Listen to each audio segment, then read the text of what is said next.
Whew.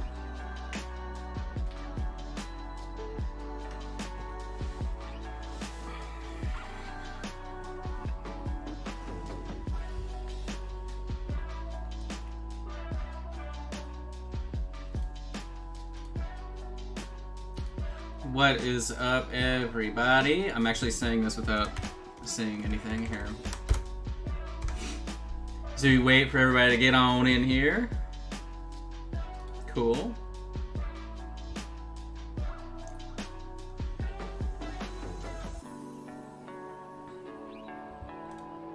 So I know I put the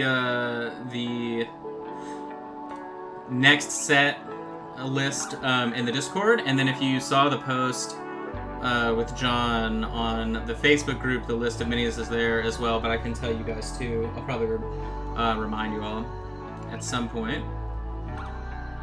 And then today we're working on, I don't even know, Dr. Armand Darmond. I think his name's like, hold on, I have it here in front of me. Almoran the Gold. Not really gold as much as his shield is, but should be fun. We're doing a fire sword and very easy peasy, super easy peasy, lemon squeezy OSL. Kind of. I mean, just flamey glow. Nothing too insane. But let's see how everybody's doing here. What's up, Cheese? What's up, Cheeserino?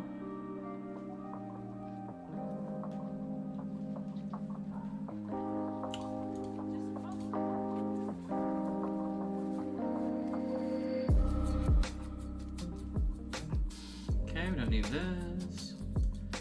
Alright. But I hope you're all doing good today. So, here is our miniature for today. Hope you guys are excited. You can see the flame sword is about as good as it could be for not using an airbrush or anything. But yeah, so pretty easy paint job in terms of everything else, right? The first things we're gonna do is just slam down the metallic paint as fast as possible, base coat the blue, wash everything down, and then build up the flame. So nothing too crazy. But really the trick here, right, is making sure that the flame makes sense, right? There is a right and wrong way to paint fire, so to speak. Sometimes people will do like the warmer, or they'll do like red at the base and then get brighter as it goes up, when in reality it gets darker the further away. So you can see it against my very vampire translucent skin here. And then I also have it resonating like from the center of the blade too, so it's like nice and brighter in the center, darker on the left and right, or the edges of the blade. And then everything else on the paint job is a little bit dark, right? So the skin is darker, the hair is sort of bright, but not what we would typically do. So in order to help sell the glow, everything needs to be kind of darker than usual. Even the metal we add black to make it darker. Really just the goldy bronze bits on the shield are kind of the brightest parts. So and then the zenithal obviously really doesn't matter today, but we will utilize it on the sword a little bit, but we're gonna have to go back, brighten things up, do extra touch-up work, everything like that. So but yeah, so I'm gonna shake up my blade steel here. This weekend really was just a super work weekend for me. I had to, so I uploaded over 100 new miniatures for this month on the store. So we've got over 100 new sculpts. There's like 350 scopes. So there's 350 miniatures total on the store now, or over that many. And then once I re-inventory some stuff, it'll be closer to like 400 something. But definitely check that out. We added Daybreak Miniatures as a vendor, and then there's new R&E stuff, new Signum stuff. The Signum dwarves look amazing. The Undead stuff looks really cool too. Bay Victus minis. But yeah, there's a ton of new stuff on the store. Remember, if you are a patron, your discount code, and then there's also a new patron-only shop as well that launched. So definitely check Patreon for the monthly password and discount code there. But then for everybody else, we're doing code April for $5 off of orders of 25 or more, which the majority of the miniatures on the store are $7 each. So, you know, get a few minis, get $5 knocked off, and have a good time with that. But definitely check that out. But really the only other painting that I've done, where are you at? Come here, big boy. I gotta make sure not to break it. We are almost complete with this big guy. Look at this. So, look at the nice glow that's coming from the phthalo green beneath the wings. But, so this will be finished up really tomorrow. It should be done. So I'll definitely share that out whenever it's finished. Another big boy. But, alright, let's get started. So we've got that silver. I'm going to get a little bit of black, and then we're just going to mix a darker silver metallic here. And base coat almost everything. I'm just going to use a crappy brush for this portion here.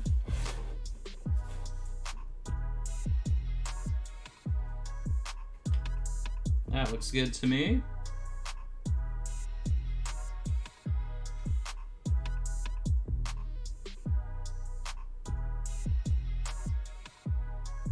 But as always, what am I trying to paint here? Just the middle, okay. As always, though, if you have any questions, anything like that, feel free to drop them in the chat-arena. We're going darker for the base coat on the metals just to make the OSL effect a little bit easier to manage. You never want to go super bright anytime you have a glow effect.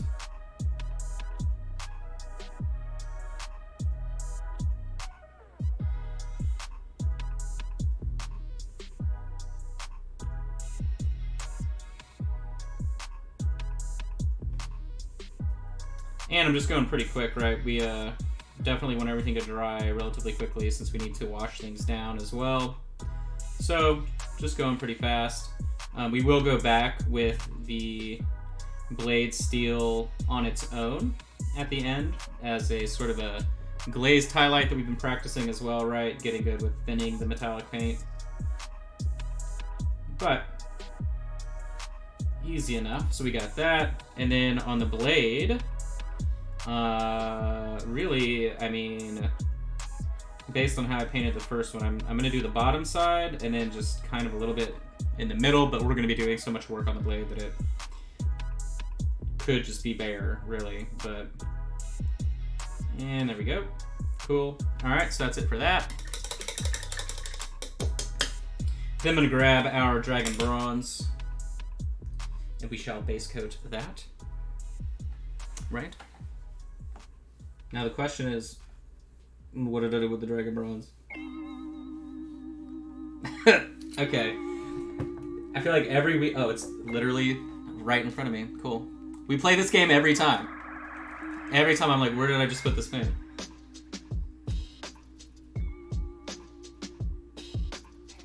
God, that happened last night with the flashlight. Like, where did we just put this thing? And it was right in front of both Sydney and I. We just like... We just couldn't grasp our brain around the fact it was right in front of us. It was pretty funny. Doing the little tassel bits here.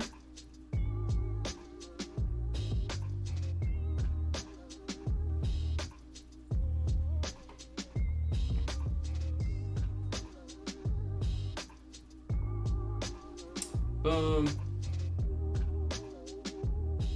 Oh yeah, and I guess I can announce it here for sure. There's still 2 people that aren't 100% confirmed, but they're like 90% confirmed. I just need a little bit more information from them for some things. But, so, I have... Ooh, we gotta do the hand right here. So I know on Facebook I announced that I was part of it, and you may have seen some other painters announce that they are also a part of it, but... I am organizing an event later in the year, so it is June 4th, 5th, and 6th of this summer, so not too far away. But it is the Virtual Instruction Paint-a-thon, so we're calling it the VIP event. But what it is it's a few streamers that everybody knows, and some other people as well that have taught at conventions, things like that. And we're all selling tickets to classes, and then they have corresponding miniatures and everything like that. But the big sort of thing about the event is that it actually pays the instructors. So 100% of the ticket price goes to the instructor for that class, which is extremely rare, as in like it doesn't happen at all. That was one thing that a lot of people sort of realized, right, as conventions went digital, was that there wasn't compensation for doing your actual teaching. And some conventions do it, some don't, right? Obviously conventions can compensate like room and board or travel, ticket cost. There are a few that actually like pay you a percentage of your tickets for your classes, and by a few I mean like 2 that I know of that are major conventions. But so it was good for everybody that we talked to, because they were like, yeah, I mean, it's been really hard trying to figure out a way, if conventions were not happening and they were used to doing that, to try and make an income teaching. So far we have Anne, so we've got Painting Big, Reaper's very own, and she'll be doing a class. I know what miniature she's using, and it's going to be amazing. It is a Final Fantasy themed miniature, so that's pretty cool. And she's excited about the sculpt as well. And so we have Anne, myself, we have Sean from Brush for Hire, who a lot of people know. He's like one of the very few partnered Twitch painters. So we've got Sean, we've got Holly Watson, Holly Monster, who Reaper has a miniature coming out with, right? Who else is involved? Kevin from Hulk's Workshop, who taught the Galaxy Cloak class or whatever. I know he's done that a couple of times. And then this time around, I think he said he's doing a like texture or materials class, so that'll be really cool. And I know the miniature he is selecting as well, so that's exciting. And then look at this, I'm finding things that I haven't actually I skipped here. So we have Anne, Painting Big. She's going to be doing a class. We have Kevin. He's going to be doing a class. We have Holly. I don't know if she's doing a class or like a challenge or like something fun like that. So I don't know exactly what her plan is. And then we have Sean, Brush for Hire, and then we have Zambies. So I know a lot of people know Zambies, and I'm not sure exactly what she's doing, but she's still finalizing her sort of like miniature selection. And then I'm hoping I'm not forgetting anybody. Hold on, give me 2 seconds. I can look to make sure. But because not everyone has announced that they're a part of it. So then we're also confirming, but she wants to do it. Mocha from Mocha's Minis, and then the infamous Wapelius himself, Jim the Man James Wapple, also wants to be involved. So we're definitely very excited about that. Again, that's going to be June 4th, 5th, 6th. There are some limitations, so like we're keeping everything small. That way we can keep like the accounting side of it, the production side of it, all that stuff relatively simple to manage, since it is like a streamer and painter, run event. But so we will have a website, vipaintathon.com. It should be up pretty soon. There's a Facebook page. There's already an event set up, like an event page for people that want to check that out. And then like class announcements, miniatures, all those things are also going to be announced soon. But yeah, so all the classes, like the limitations on them, you can only teach one class one time, and you can do 2 classes. So, and that's really just to help ensure sales of tickets, and then they are recorded. So even if you want to be involved and you can't make it live, there will be like a unlisted private video, right, that you can go back and watch in your free time. And the class lengths are either 2 hours, 3 hours, or 4 hours, depending on what the instructor wants to teach. And then the cost for the class is $10, $15, or $20, corresponding to obviously those lengths of time. So really comparable, right, to paying for tickets at like ReaperCon or other conventions that have ticket prices for things. And then the miniature is just $5 no matter what it is. So that portion of the ticket isn't really like that. that's not the ticket, so to speak, but that is available for you to purchase at the exact same time. Or if you are someone that has a 3D printer, you'll be able to purchase it, you know, on your own, whatever the sculpt is, right? We'll have links to my mini factory or wherever you may be able to get them if you want to do that yourself. So if you're overseas, international, and you want to participate, that's a good way to do it. You can always find somebody on Etsy or a print shop to print your miniature if you don't have access to anything like that. But we're definitely excited. We're talking to some potential sponsors right now as well. We want to do a painting contest for the event, and the painting contest is essentially the miniatures or the classes, right, that you're taking, and we get to pick some of our favorites based upon that. So the entry deadline for the painting contest is like a month after the event, so that way you have time to take the class, paint at your own pace, whatever you need to do, and then once that is all said and done, you can you know, show us what you got, so to speak. So we're definitely excited about that. But yeah, we'll see as it expands, anything else we've got going on. But it'll be cool. You'll get like a little pin or like coin. We haven't decided yet, but there will be like a little promotional thing for everybody's purchases that does purchase a miniature to correspond to your class. And it'll say that you're like a VIP painter, right? That's kind of the funny branding that we're doing to go along with all of it. That was Void Blue, by the way. I know I didn't mention that. And then I'm grabbing our brown just to do the rest of our cloth. We're actually going to use this brown to base coat the skin, the hair, and all the cloth too, like underneath the armor.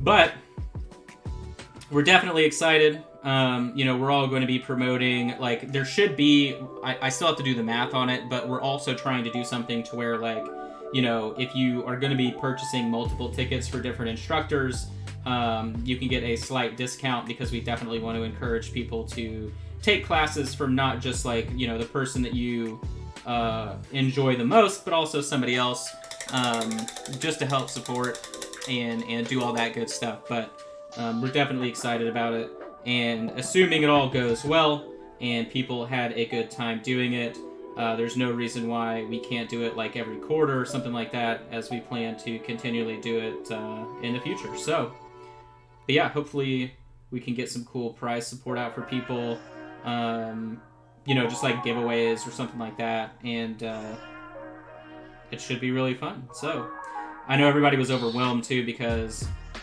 when I gave them the selection of miniatures they could use for their classes, I sent them, I think, like 270 something options. And so currently the people that haven't gotten back to me about their selection are just overwhelmed with actually like choosing what they want to do, which is totally understandable. But yeah, I'm excited about it. We've kept it under wraps for some time now, but now that we've kind of got like the branding done, the website, all the pages, all that good stuff, we are ready to rock and roll and get people excited. So definitely looking forward to that. Okay, so we've got this going. I'm really just going to wait for some of these elements here to dry. We're going to do an all-over wash on everything, and then as all of that starts to dry, right, we will then start doing all of the sword. For those of you that joined late, this is our goal for the day. So you can see this awesome fire sword here.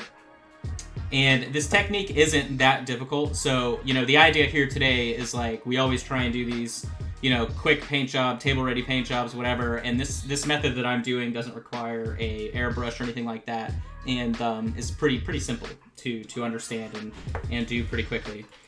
All right, so still a little bit of wetness going on, but I'm going to grab some black here, and we're just going to make a dark brown wash out of the brown and the black.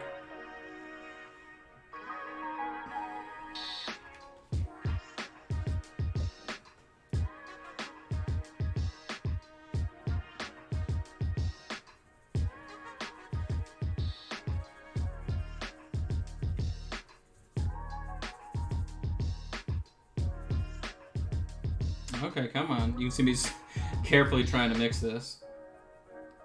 Alright, there we go.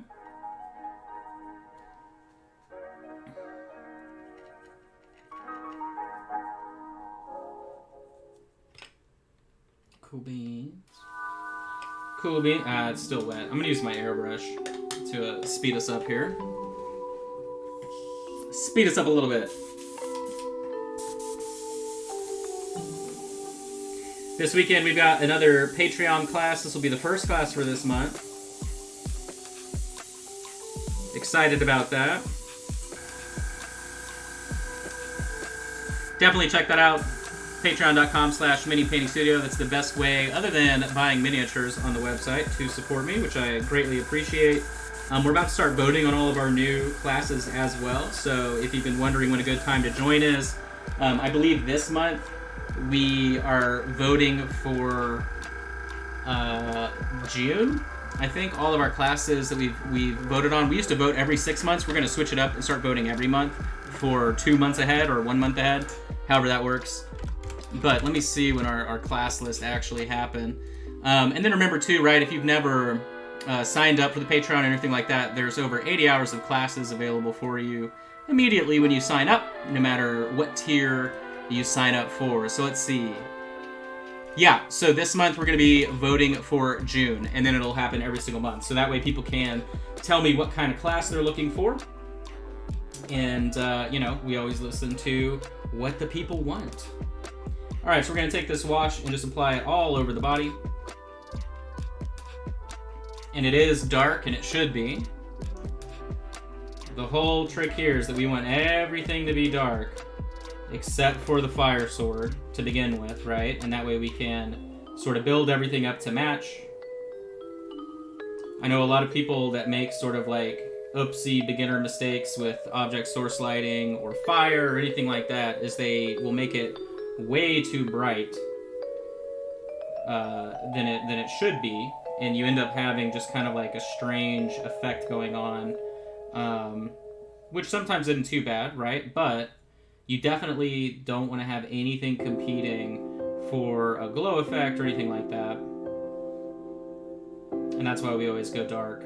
And you can always build it up too, right? Like, conceptually, you shouldn't be intimidated by that, because you should be used to just taking, you know, whatever colors you're layering on top of and highlighting. That should be a very expected thing in your paintings. So don't feel too threatened by the concept here. All right, so we've got this nice dark brown wash. I'm just going to be like putting water on top of the shoulders and stuff. That way the wash sort of works its way down. But it looks like we're good. I'm going to take this too, go behind the shield, boom, boom, boom. Cool. Easily peasily enough. All right, so as that begins to dry, we will start working on the sword now. So we're just going to need yellow, our orange, and our red. Here it is. All right, we've got our orange, we got our heraldic red, and we'll need white as well. So we'll get all of the colors here prepared. And yeah, I forgot. So this weekend is Mutant Skin is our class, and we're working on the Mega Mutant sculpt from the Chronoscope line. So that'll be fun. Really, really weird skin. And then on April 24th, that Saturday, for the Scholar Plus people, we're going to be doing an advanced cloth class on the Hell Knight Signifier, which I believe is a Pathfinder mini.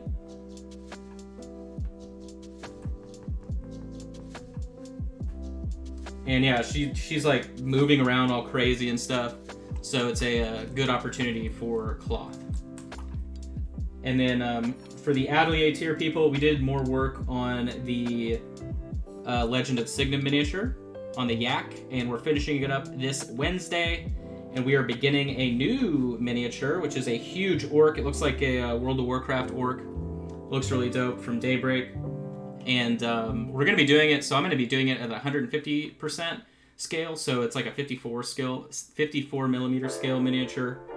I think at that scale it's like $15 or something, so it's not like too expensive.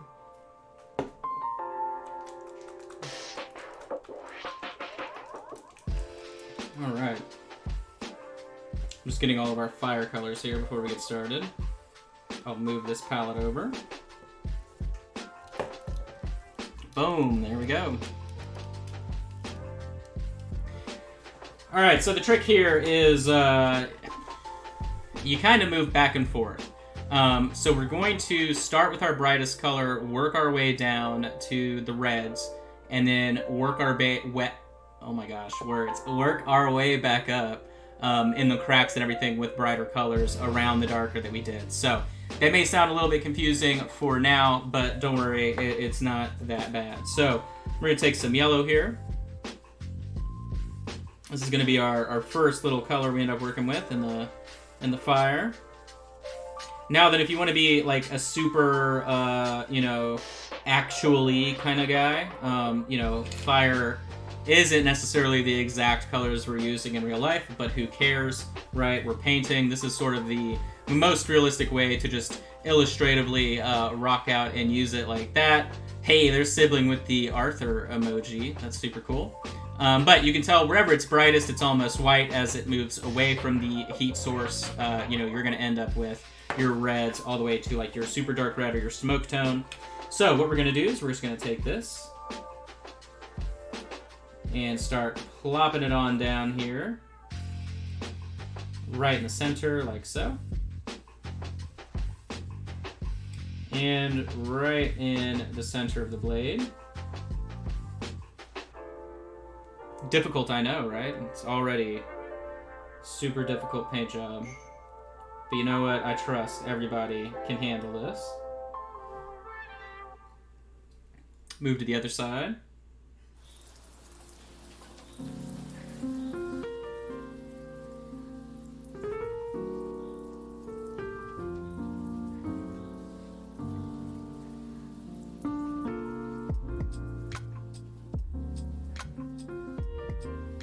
And we'll go ahead and branch it out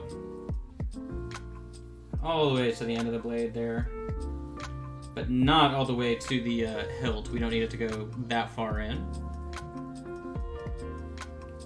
Match it on this side.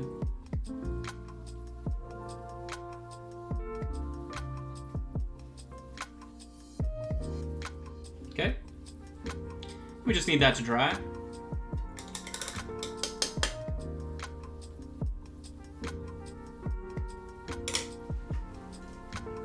And it's super humid here today, so my dry times have been very slow. I washed the base down on the other one earlier today. It took like an hour to dry, and that's definitely not normal, so we're just gonna give it a little bit of help here.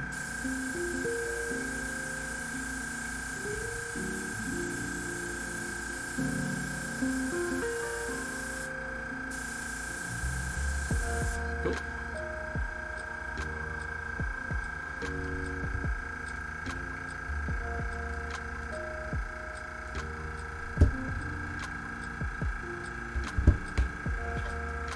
Okay, I'm gonna take a little bit of white paint, mix it in with the yellow here just so that it's got more pigment to work with as I layer it right in the center of the blade there and right along the base of the flames. And that will give us a good starting point. I'll move it a little bit closer. The camera is gonna be blowing out our white balance this whole time as it competes with the darker tones. Really, you just want good coverage wherever you want it to be brightest. Everything else doesn't necessarily matter currently. I've tried to straighten this sword out so many times. I guess technically it is straight. It's just angled the wrong way. We'll just bend it, right? There you go. All right, so now we're looking for orange.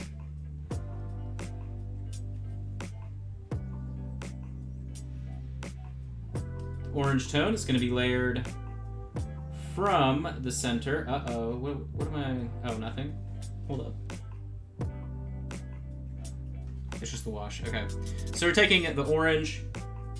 We're going to be layering it into the furthermost reaches here of the sword. And then as we move further away from the center, like so, and then up the flames. Don't be too afraid here. We're going to be having to do multiple coats on everything, yada yada yada, so don't... Whoop, sorry. I realize I'm like painting it over there.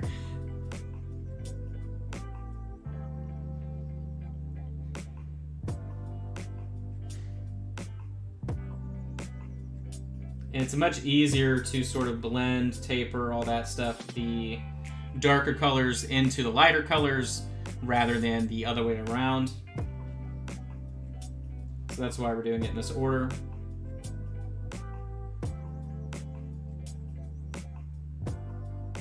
Okay, and you may need to do multiple coats with the orange, but we'll just kind of see how it plays with us here.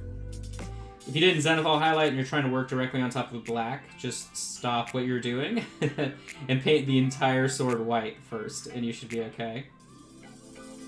I would hate for you to try and do this on top of black. It just will not work for you.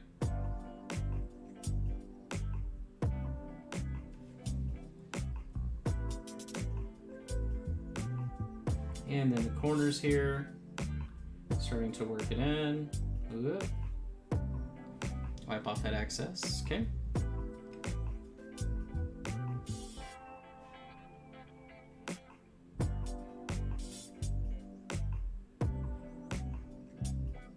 Now then, some of these like flame pieces or whatever, I don't know what the term is for the flames? The part that stick up, whatever, but either way, some of them are layered on top of each other. And you can see how we address it here, right? We actually go back in between where they're overlapping and make it brighter whenever we're done with it. But for now, don't worry about that. That's kind of like a touch-up thing. So we're just literally focusing on blending in the orange. And it doesn't have to be perfect. These are all just like our base colors currently.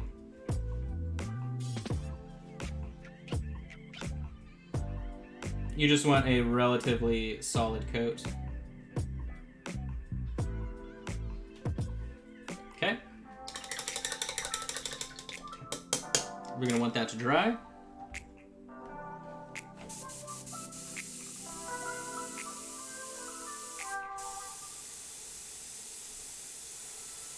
Speeding it up with a good old airbrush. Yeah, for the paint-a-thon, I did reach out to Aaron Lovejoy too. He was one of the first people I reached out to, but he's literally booked all summer, every single weekend. So he wanted to, but he does his all, the airbrushing 101, blending 101, all that stuff over multiple weekends. So next color we're going to mix the Heraldic Red 50/50 with the orange. You should have a very rich dark orange.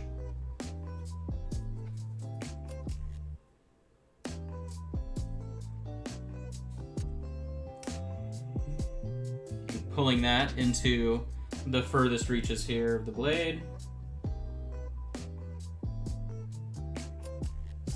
And then the tips of the flames.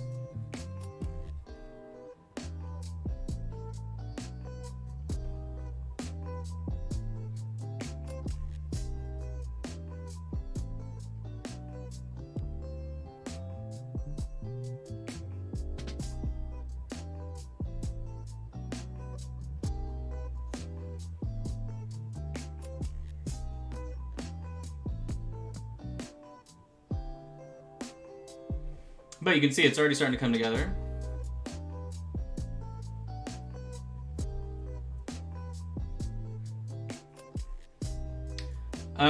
So our Reaper Clear is good for this, used over white priming. Well, it's not going to make a difference. So the way that I'm using these paints are the same way that you would use clear colors. But you won't be able to use the clear colors to do the cleanup work. So I would say that the clear colors won't do you as well as these, but I mean, the consistency of the paint that I'm using, thin, is the exact same consistency when it dries of a Reaper Clear color, so, it's up to you to kind of experiment with that, but since we don't use the clear colors as a part of the Miniature Monday palette, we don't really approach it that way. Going for the tips of the flames here. Edge of the sword as we continue on.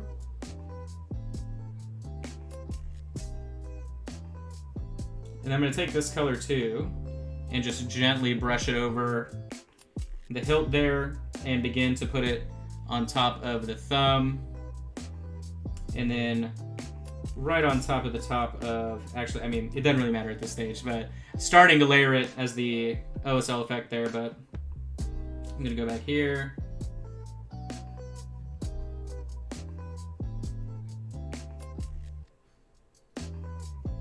Okay, so this is pretty good. We're getting there. So now we're just gonna go straight up with Heraldic Red. Thin down. There we go. Good. And I'm gonna start going into the tips of all the fire.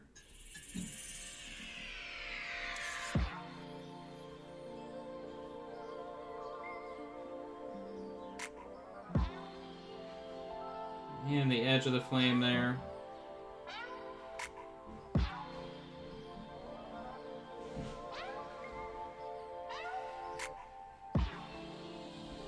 So this one currently is much brighter in the center than the other. Sort of, right?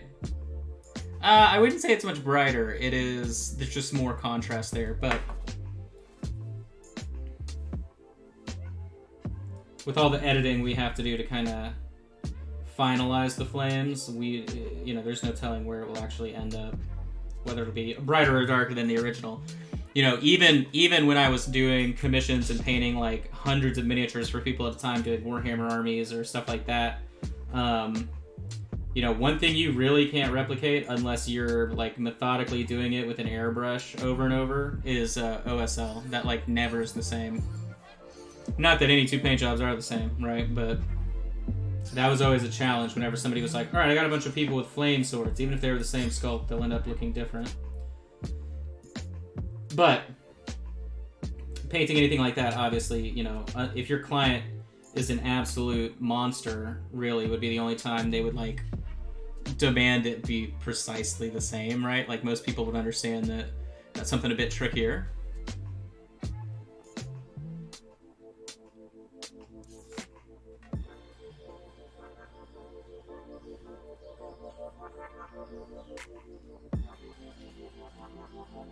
The next ReaperCon League Tricolor Challenge, brown, a red, and a yellow.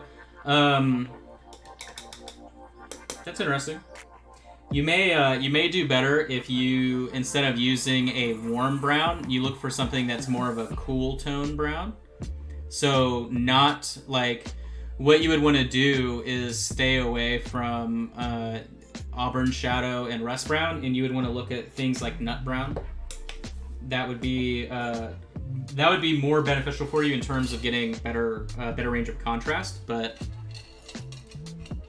if you're literally painting something that like just straight up is covered in flames, then yeah, by all means, just use like auburn shadow or rust brown. Those would be the two easiest to build on top of. Okay. So now, as our last little move here, I'm going to grab some of this dark blue that we'd already used. And I'm just going to mix it with the red that was already there. No one's going to know that it's purple. And we're just going to glaze it right on the ends here of the furthermost flame tips. As the flames begin to sort of flicker out, there you go, behind my hand, you can see.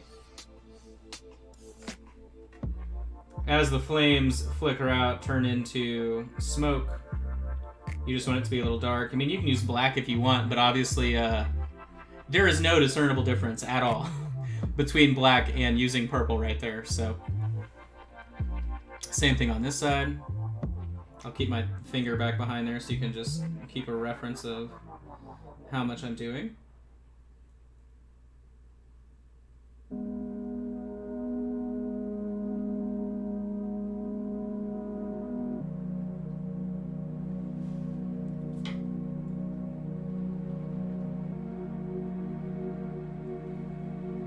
Back this out a little bit. There we go. I'm gonna thin this too. This seemed to be a little too pigmented. There we go.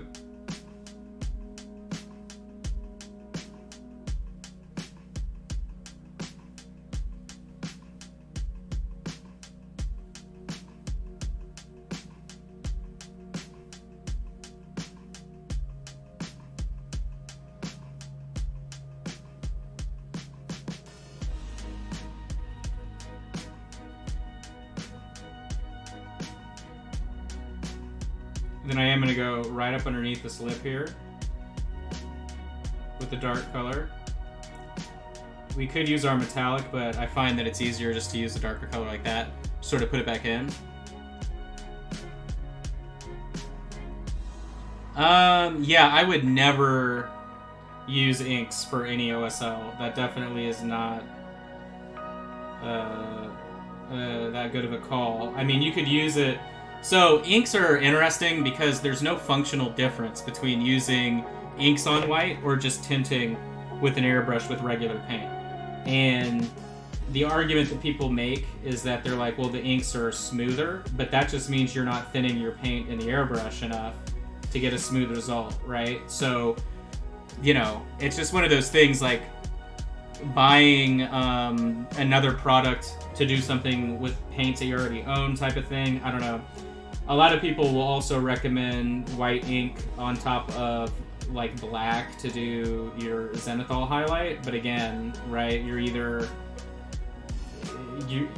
usually that means if you're getting speckling, if you're using regular primer, that you know, your airbrush is dirty. Like, it's very interesting. The inks really, in my opinion, are best used for just tinting. So just like tinting like for a base color, right? Because you really can't do much with the inks. You always need to be able to go back in and change things up. All right, so we've got sort of the basics down here. So now what I'm going to do is I'm going to take white and mix it in with our yellow. And this is sort of us going to go back in and sort of shape the interior portions of the overlapping flame, if that makes sense. So I'm going to be aiming essentially for the crevasses here. All the little overlapping sections.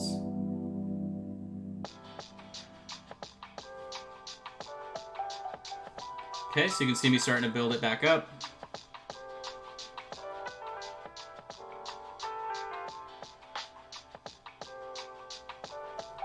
Just like that. Hopefully this technique isn't too difficult for people too. I know, like the last time we did something sort of tedious was the ice golem, and it didn't work out as well as I had anticipated. So.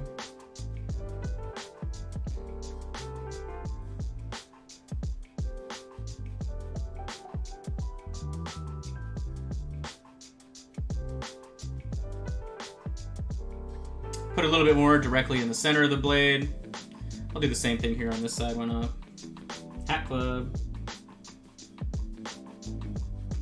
And then one thing to do too that I really liked was going over some of this edge right here of the blade, like that, like breaking it up so it looks like the flame is jumping over. Does that make sense what I just did? So I broke up that hard edge that we just put on there. So that way it looks like the flame is jumping over, or the blade is like molten, right? So I don't know. Either way, but look, we're getting close to the other one, so that's cool.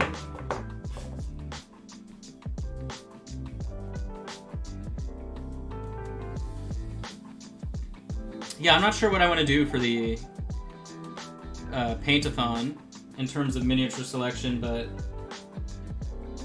I know I might want to do some kind of OSL or something non-metallic metal, maybe like weathered non-metallic metal and OSL, something fun like that. That's not your everyday paint job. Okay. So now I'm going to go back in with orange.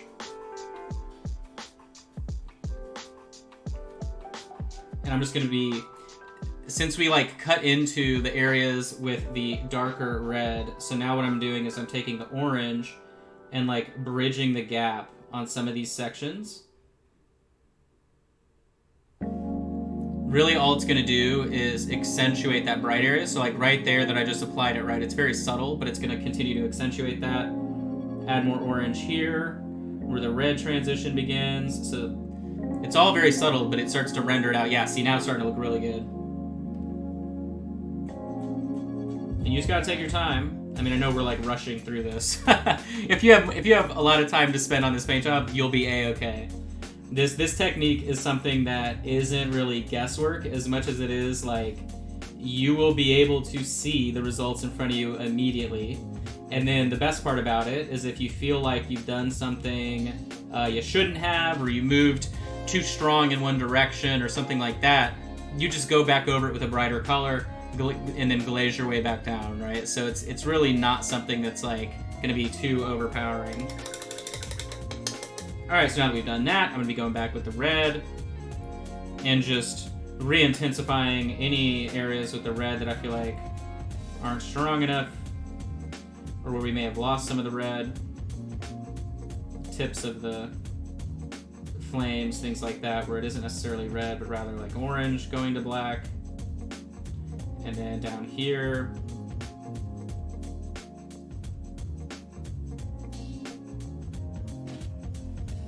oh yeah, that looks like a super flame sword to me.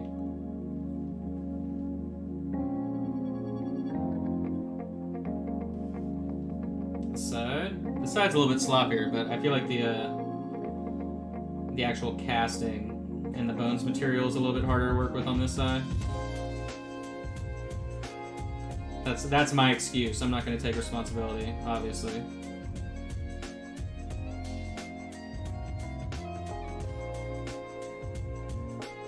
And re-intensify this and this. Okay, so, boom. Before going back and really messing with anything else, we need to start doing the actual glow. Maybe not even glow is the right term, more so a reflection on everything else. So I'm gonna go to the top on the hand here, top of the wrist. Now this is a thinned version of our heraldic red. This is not just like straight up heraldic red. You want it to be kind of like a 2-to-1 water ratio.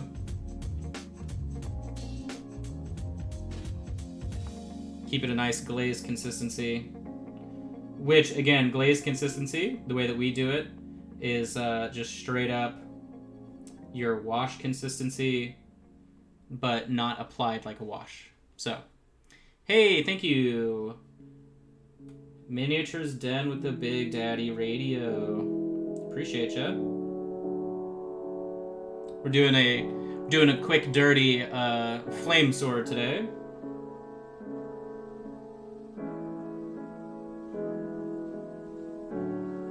Now then, when trying to figure out like how far the glow should hit, whatever, what I always do is I look at the angle of the, source, and really it's hitting like the back of the head and the edges of this stuff. So, anything on that side of the body really isn't going to be affected too much. And our furthermost color is going to be this really dull reddish glow. So I don't want, right, like anything that is super, super red. All I want is this nice glaze. We'll do a little bit on the top here. And then the side. A little bit here on the hip.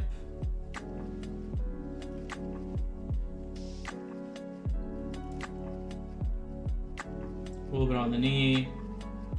But so what we're doing is we're just trying to copy our paint job here, which we've done pretty good so far in 50 minutes, so about an hour. Not too bad. Probably do a little bit more. Now the cloth and stuff isn't as reflective, so we don't highlight it up as much as any of the actual armor pieces. Do a little bit on the side of the center here. That's about as far as it goes. On the back, his tilted a little bit, so we'll do like a bottom corner there of that shoulder blade. And then the top of the hand. And I don't think I did the back leg, no. Okay, so that is a easy start. We'll do the bottom of the hair. We're gonna build our highlight up on the hair and everything, but that way we're at least starting in the right direction. So now I'm gonna take that nice orange heraldic red glaze mix, and you're essentially layering it just like a highlight. So I'm gonna be going for the edges here. Everywhere where we had our thin red glaze. Easy peasy, flame sword squeezy, right? And that's just going to be how we are building up our reflections. So we'll do the top of the hand, the fingers.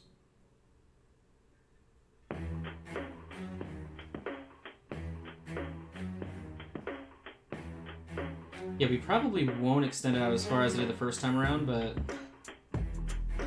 we'll keep it simple. Back onto the top of the wrist and the arm.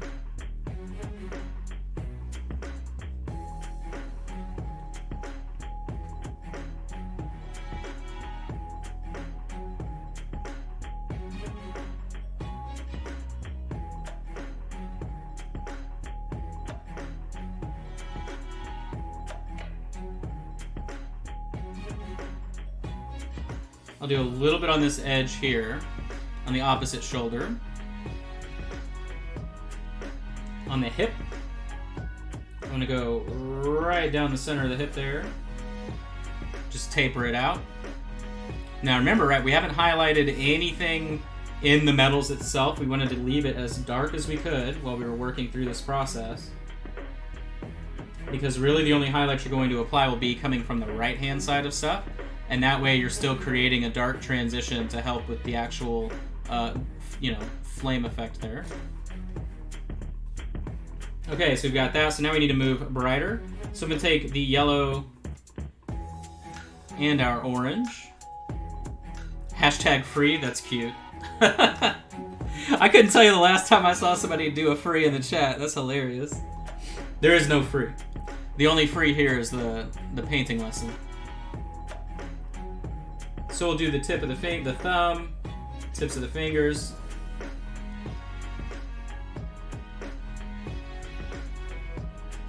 Hashtag airbrush? What is that one for? Are you guys just gonna troll now with random hashtags?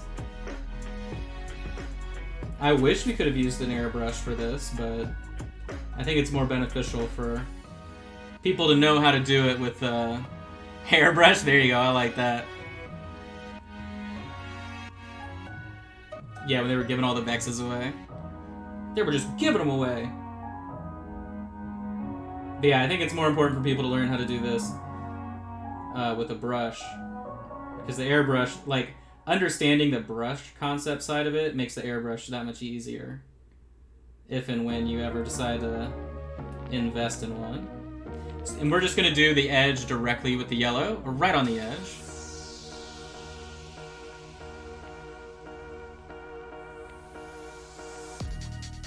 Across the top of the arm, down the edge. Now, if you want to spend more time, you can do like the volumetric highlight, right? Everything on the arm there across the top is a cylinder, so you would do like a cylindrical highlight, but we're not caring about that at all.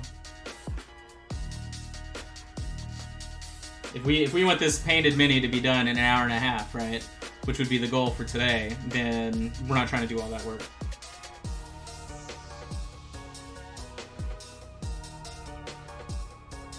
And just glazing the edge. I don't want to go too bright, too fast. We can always adjust everything, right? But, like I said previously, we always want it to be way brighter in the center.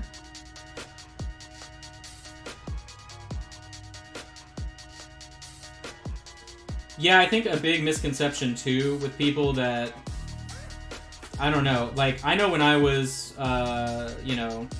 newer to painting...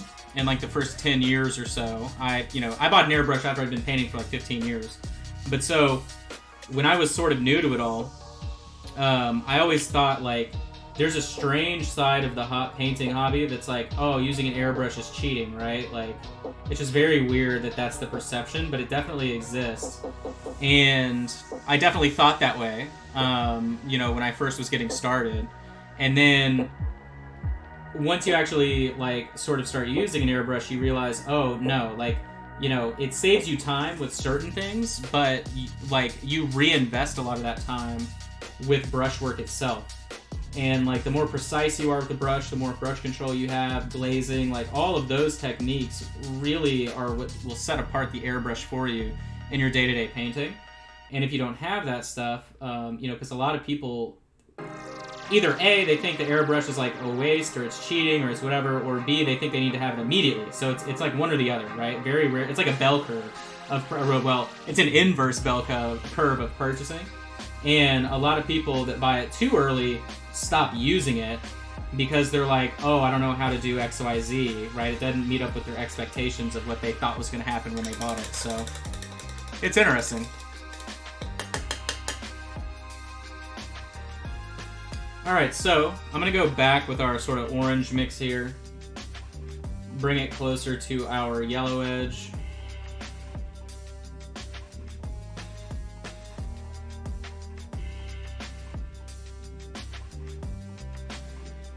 And again, the glow that we're really doing here, or, you know, the OSL, is more of just a reflection on metallic armor, and that's why, you know, it's hitting the way that it is. If we were doing non-metallic metal, you would have more of an opportunity to highlight, like, every single surface a lot further out. But if you want something to still retain its metallic properties, right? I mean, obviously, we're not using metallic paint to do the effect, so, you know, you only have so much room for wiggling. But, alright, cool. So I'm pretty pleased with that, pretty pleased. I might add a little bit here, right across the center of the hip. Needs to be a little bit brighter.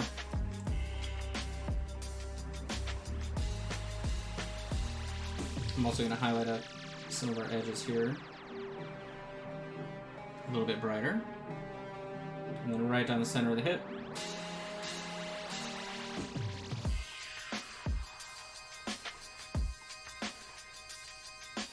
Something like that. And then maybe right up at the top.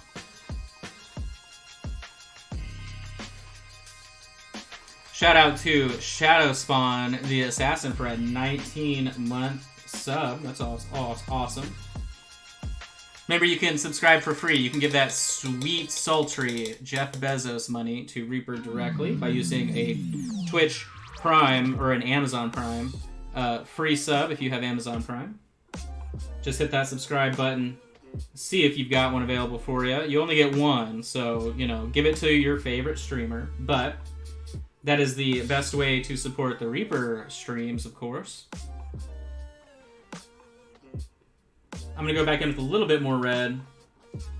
Very light glaze, though, on the outskirts here of our highlight.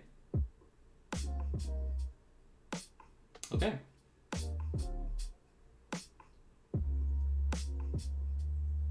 And people ask if they, you know, anytime I'm streaming on my stuff, they always ask if they, you know, if I want subs or whatever.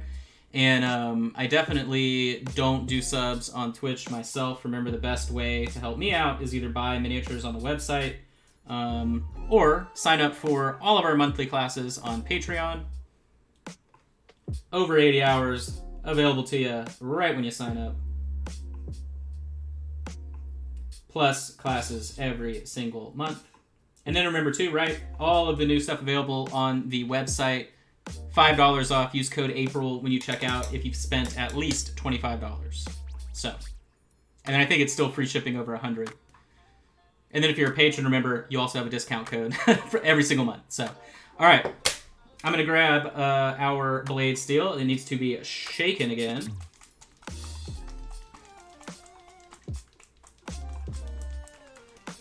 Boom, boom, boom. This color likes to separate a lot. I'm not sure why. I think maybe I just like haven't upset it enough to begin with, but okay.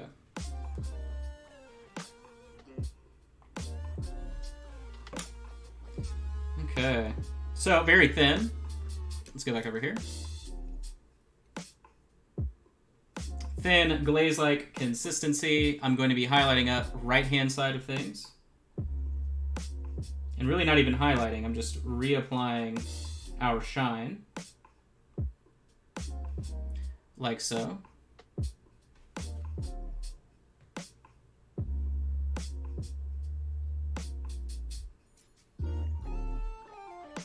For those that came in late, we just did a really dark brown wash on top of everything to kind of set our base level for today's paint job.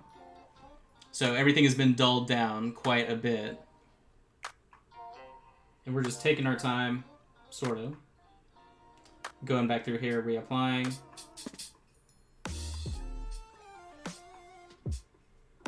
Top of the feet. But for quick and dirty, I must have great eyesight. I mean, the miniature is not too far away from me.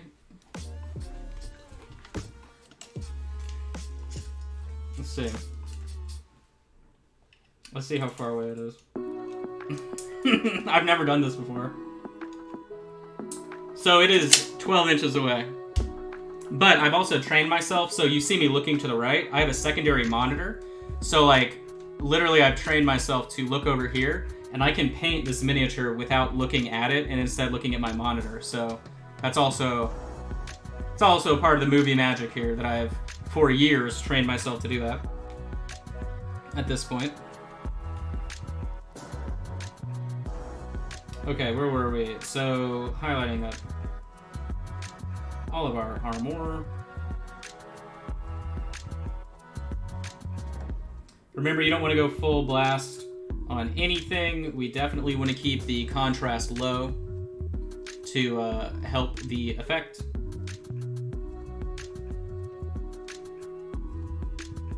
If you do want to see anything that I use, though, material-wise, I do have a little Amazon page set up. Remember, you can go to minipainting.studio, click on the Amazon shop link, or you can do !Josh's Things in the chat with an apostrophe S. And I believe that link will pop up for you. Big thanks to people that buy anything, really, after going through that link. I do get, like, on average, it's like 3 to 4%. You keep a measuring tape by your webcam as well. We all know what you're doing, Trash. No, for me, it's because I do all of the shipping payment on packages and stuff out here, so I always bring them into the room, and if it's not one of my, like, if it's not something that's going first class, I have to actually measure it out, because that, of course, affects the price of whatever it is, so. Anywhere I've ever done shipping, I usually leave a measuring tape, so that way I'm not like running around the house. Where's the measuring tape? Because I'm always last minute too. It seems like it's always bad for me, just because I end up scheduling stuff in the middle of the day because it's easier for other people, and then like it kind of screws me over to get to the post office and stuff. It always is a nightmare. So like today, I had stuff I needed to get to the post office. It's not going to happen because the second we're done here, it's already 4. Post office closes at 5. We're going to be done here in like 20 minutes or so, but at the literal absolute second that I'm finished, I have to immediately, there's a print finishing of some Lord of the Rings miniatures for somebody for an order, and they're all scaled at 150%, so they're really big. They're like as tall as this, and I have to immediately flip that and then prep the file and start a new one, so there's no way I can get that done. But it's always last minute, so anything I can think of that will make my life easier getting to the post office, that usually, like having a tape measure here at all times, that's always going to be the case for me. Alright, so I've mixed in a little bit of white to the blue that we used previously. We're going to highlight up our cloth. And then the last thing we're going to end up doing is the face and the hair. Now that I'm highlighting up the cloth, and then I'm only doing the bottom 50% of this because the light, there is a concave, right? Yeah. There's a bend in the cloth, so that shadow would be laying over to half of it. Now, whether or not that edge then would be highlighted is up for debate, but I don't think it would be. Yeah, so that just means whatever this regular size of the miniature is, and almost all of them are just 28 mil scale. Price also affects it. The thing that makes it difficult is that like 90% of all the creators out there, like I've done Archvillain, they'll tell you the size. Most of the creators that release the STLs don't tell you the height of miniatures. They tell you, like some of them tell you the base size, but that doesn't really help you if you're trying to guess the scale. So really it's just how big you want something. But if you ever have any question like directly about the scale of something, because I've had people ask, right? Typically what I do is I'll just load the file and I will like show it at its normal scale compared to like another miniature if it's like a big monster or something like that. So, but yeah, I have no information on that. I can't, Signum doesn't tell you, Vevictus doesn't tell you, Daybreak tells you for the 75 mil scale stuff, but not the other So it's just, it would be a ton of work for me to go and do that for the 400 something miniatures that are available on the website. So it's just not happening. Oops, I painted the top of that when I shouldn't have.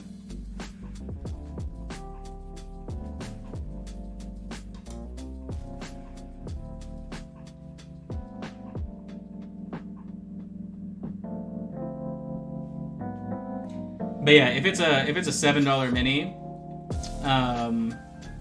it's literally just like a regular 28 sized scale mini. Depending on the sculptor, the actual scale of features may be different, right? Daybreak Miniatures is 32, so they're finer details, where Ve Victus is like that 28 heroic scale, very similar to Reaper minis.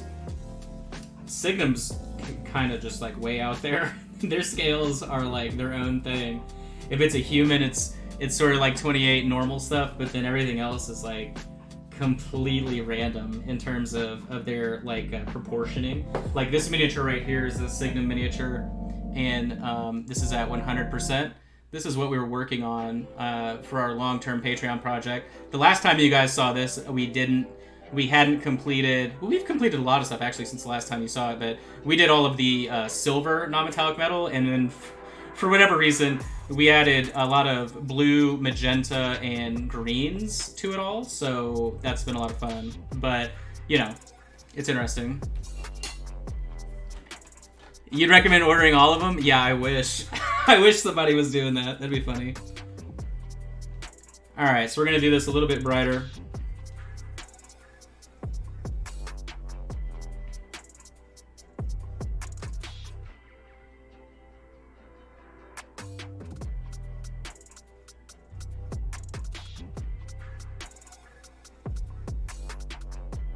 But all the printing is done in ABS. Like, I am talking to a new company right now, and I may be switching my resin up completely, if that is something I end up rolling with. But I know I've talked about their stuff before. It's the Ministry of Resin, and I have like a destroyed miniature here, but it's way more flexible. Like you can see, I've destroyed this and like broken it and scratched it testing it, but. I think I have a video on my Facebook page of me bending a sword completely into a U shape and then it folds back. But everything is on 4K Saturns at 40 microns, so they're pretty good.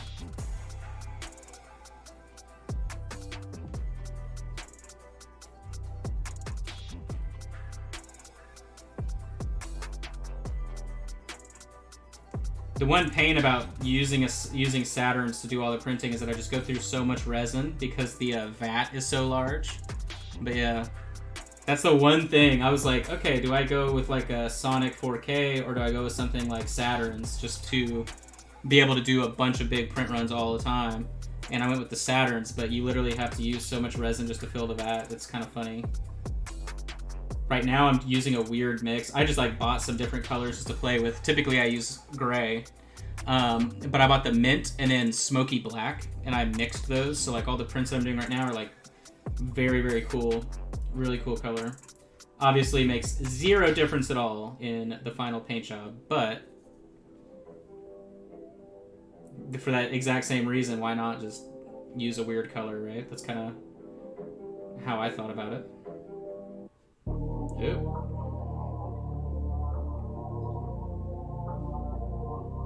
Alright, so that is good enough for me.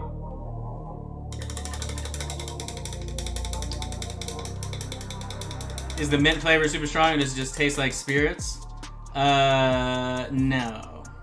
No, it tastes like itchy, forbidden, toxic waste. So that's what it tastes like. Alright, so we're going to take the brown, we're just going to do some skin here. If you have a pre-done skin texture, feel free, but this is what I did the first time I painted it, so we're just going to do it again. Or not texture, but skin tone. So we'll just do 50-50. Now this face is a little potato-y, but it is easy enough to do our typical technique. So we'll go ahead and start it off here. Doing the corners of the eyes, down the tear ducts,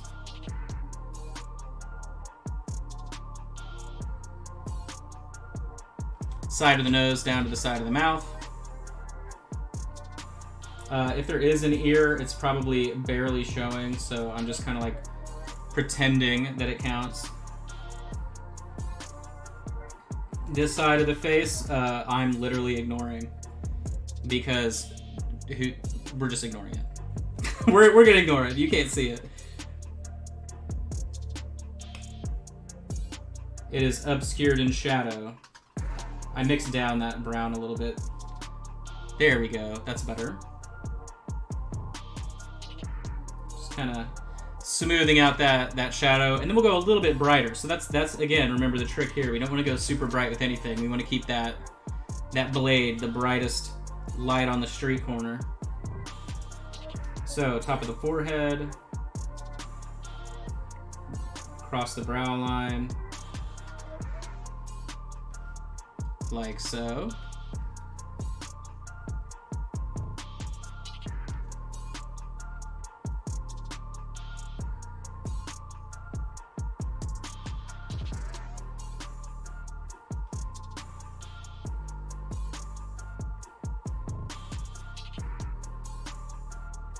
Tear duct down to the corner of the mouth, to the chin,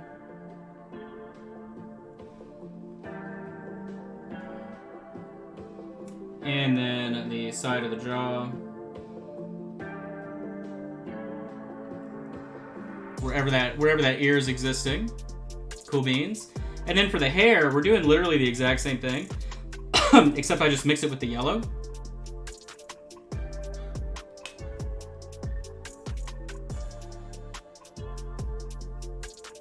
Right down the part, like so.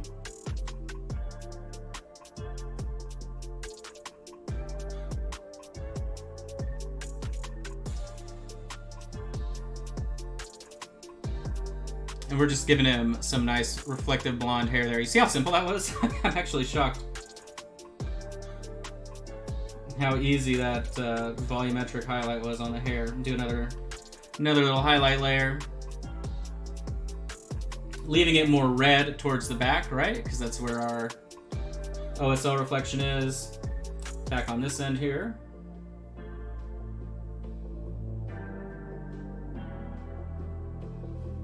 Just helping the shape of the hair itself. If you want to do a little bit brighter, just add some white. Not more yellow, but just white. And you can use that like down the part of the hair right here.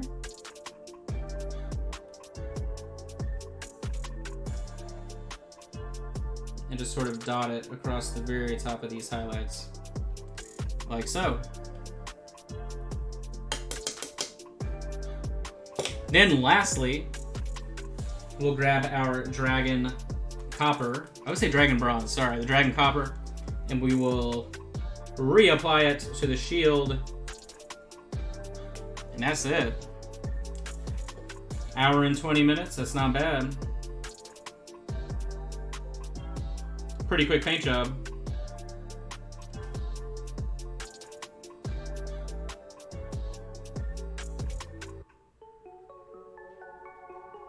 We will go back through with gold as well here to help separate out these different sections.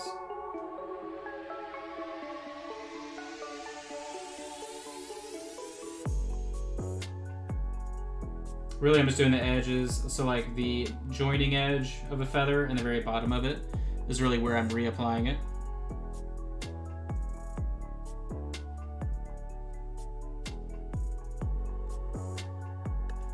Okay, we'll grab the gold. Here, let's compare the two. I definitely like the face on the one we painted today better. Yeah, the other one was just super harsh. But look at that, I mean, pretty identical. I like the sword on this one more, for sure. Yeah, they're very similar. I mean, it's always funny to compare our two paint jobs. I like the hair better. I always seem to like the one that we paint the day of better. I think that's kind of the trend we've learned over the past, what, year and 4 months.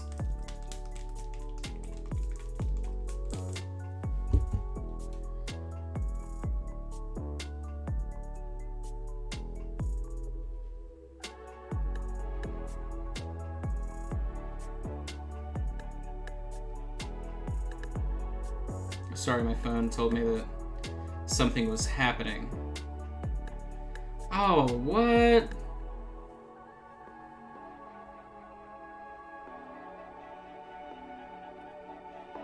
What? Arrival at wrong facility. Oh my god. Anyway. Hey, Zambies! Yeah, I was telling everybody you're going to be doing a class for the VIP virtual instruction paint-a-thon. Have you decided on your miniature yet? Are you going to do the unicorn archer? No pressure, right? I'll get her on the record. Even though there is no pressure, I don't want her to I don't want her to jump into it. Let's see, we'll do the little tips of the feathers, the joining area of the feathers. That way there's some different contrast there. I still have no idea what I'm going to do for my class or mini, but I'll just kind of make that decision as everyone else finalizes theirs, I'm sure.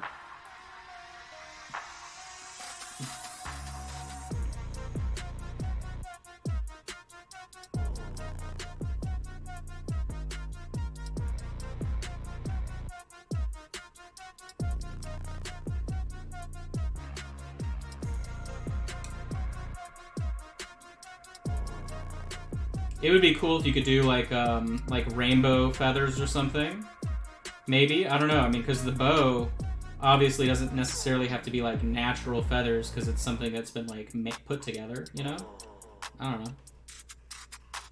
Could be fun. It's definitely a fun sculpt. Even though didn't Holly say she was doing a feather class? I don't know. I mean, who cares, right?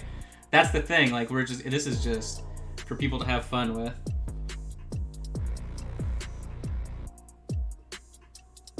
Everybody's on team fun. But remember, yeah, so definitely check it out. If you're on Facebook, check out the virtual instruction paint-a-thon. I shared some info on it on my Facebook page. But remember, all of the ticket proceeds go directly to the painters, so it is the best way to support your painting instructors.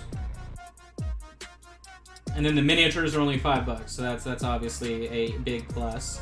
If you're someone with a 3D printer yourself, you'll be able to get links to the files being used and everything, so that way you can print them at home. If you're overseas, that's also the only way to participate, right? Is find someone to print the class file for you, but I guarantee you there's somebody on Etsy selling everything that we're going to end up using, so don't worry too much about it. But all right, that is it. I definitely had a blast today. I will let you all, I'll have the images of the other miniatures for this set painted out. The set list is already out there. I can tell you guys again really quick what the miniatures are. Let me jump down here. I know they're on the Reaper page, but we'll also just say them again right here. They're also on the Discord. We are doing Terrassin, Ape X, and the Undying Minotaur. Next week is going to be, I believe, did I say Ape X or Terrassin? I think, I don't remember. I know I said it on Facebook though. So, but thanks so much for hanging out with us today. Remember, use code April, all caps, in the shop. $5 off an order of 25 or more. I just uploaded over 100 new miniatures. There's now almost 400 miniatures available for sale. And check out the Patreon, please, if you so desire. Patreon.com/minipaintingstudio. Over 80 hours of content just waiting for your dirty paintbrushes to go to work on. So, Justin, do you have any housekeeping for us? Anything exciting? Is anything new happening? As of currently, no. All right, well, I feel like we never have anything exciting. All right. Yeah, because I feel like stuff tends to develop midweek, and then we can't hold on to anything very long, so it comes out on Reaper Live. So Yeah. Wednesday to like Friday seems to be the big news days. Right. And that's, yeah, and I don't even get to break that stuff most of the time. Right. But as of right now, yeah, nothing special yet. All right, well, So that's pretty much it. Who do we who can we raid? You're raiding Solway Studios?